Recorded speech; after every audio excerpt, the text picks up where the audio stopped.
Dag sê boere. Vandag kuier ek lekker saam met Kwagga hier op die plaas. Sê vir my, is dit vir jou lekker hier so op die plaas? Baie Dok. Hierdie klomp diere wat hier op die plaas is, het jy al ook kalfies groot gemaak? Okay Dok, ek het ook diere groot gemaak. Ek het al kalfies groot gemaak, skapies groot gemaak, maar dit is eintlik al, nie baie nie. Dok, wat is daar medisyne vir back and claw? Ons moet voorkomend die diere inent. En nou het ons nie 'n entstof wat ons vir al die diere kan spuit nie. Ons kry die entstof daar van Botswana af. En nou is daar net genoeg entstof om vir diere wat alreeds in daai plaas back and claw gekry het, dat ons hulle kan inent. En die probleem is, daai entstof hou net 3 maande lank. So dis 'n probleem.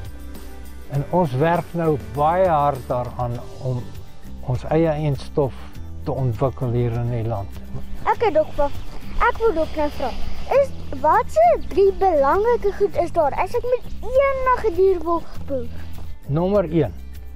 As jy besluit om met enige dier te boer, maar ook as jy 'n hond of 'n kat wil hê, moet jy besluit, gaan jy vir hulle sorg of kan sorg.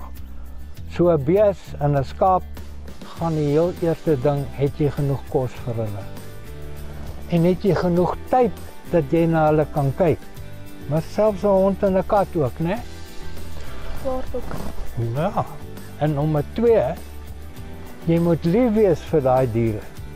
Want jy besluit, onthou as jy begin boer, moet jy end uit na hulle kyk. Jy kan nie net 'n dag of 2 na hulle kyk en so aan nie. En dan die ander ding wat jy moet besluit, wat gaan jy met daai lammers of die kalfies doen? Want jy moet ook geld kry. So jy moet sorg dat daai kalfies of daai lammetjies groot word. En dan moet jy 'n mark hê om te verkoop, dat jy ook kan geld kry. Kwagga, nou watter tyd is dit hierdie? Dok, ek dink Dok weet wat se tyd is die. Ek weet nie, ek kan nie raai nie. Hi Dok, nie. Nou, gee my die antwoord. Dok, dis iets wat Dok altyd sê. O, daai ding. Ja. So, kom ons sê dit vir almal. Kyk mooi na julle diere. Lekker boer.